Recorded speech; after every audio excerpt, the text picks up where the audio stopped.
जब घर की चार दीवारी में वो अपनापन और वो प्यार नहीं मिलता जिसकी हम उम्मीद करते हैं, तो अक्सर मन भटकने लगता है, चाहे वो पुरुष हो या महिला।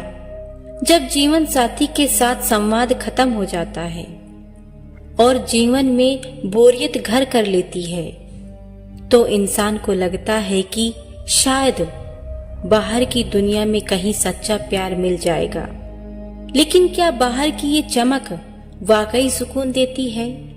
शास्त्रों में कहा गया है कि मन एक चंचल हिरण की तरह है, जो कस्तूरी की तलाश में पूरी दुनिया छान मारता है, जबकि वो खुशबू उसके अपने भीतर होती है। बाहर का आकर्षण अक्सर एक मृग तृष्णा होता है, जो दूर से तो सुंदर दिखता है, पर करीब जाने पर सिर्फ पछतावा और मर्यादाओं का टूटना ही हाथ लगता है। हमारे शास्त्र में स्वीकार का मार्ग दिखाते हैं।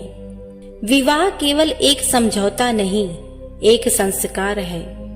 यदि पति से प्रेम नहीं मिल रहा या पत्नी से अनबन है, तो इसका समाधान बाहर तलाशना अपनी आत्मा को धोखा देना है। गीता का सार कहता है कि कर्तव्य का पालन ही सबसे बड़ा धर्म है। जब हम अपनी ऊर्जा को पूजा पाठ, ध्यान और धार्मिक गतिविधियों में लगाते हैं, तो हमारे भीतर का खालीपन ईश्वरीय प्रेम से भरने लगता है। जो प्रेम हमें इंसान से नहीं मिला, वो श्रद्धा और भक्ति के जरिए हमारे मन को शांत कर देता है। जरा ठहर कर उन मासूम आंखों में देखिए जो आपको अपना पूरा संसार मानती है। आपके बच्चे, आपका घर, ये जो जड़ें हैं जिन्हें सींचना आपका उत्तरदायित्व है। एक पल की बाहरी तलाश उस पूरे विश्वास के महल को ढहा सकती है जिसे आपने सालों में बनाया है। पति पत्नी के रूप में एक दूसरे की कमियों को स्वीकार करना और साथ मिलकर सुधार करना ही असली जीवन है। भटकना आसान है, पर टिके रहना ही चरित्र है।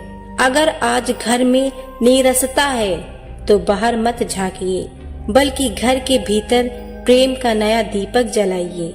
ईश्वर की शरण में जाइए, अपने बच्चों के भविष्य में खुद को निवेश कीजिए। याद रखिए, शांति बाहर की तलाश में नहीं, बल्कि मर्यादा के भीतर किए गए प्रयासों से मिलती है। जो घर को स्वर्ग नहीं बना सका, उसे बाहर भी कभी सुख नहीं मिलेगा। अगर आपके भी जीवन में कुछ ऐसा है, तो कमेंट करके जरूर बताएं। धन्यवाद।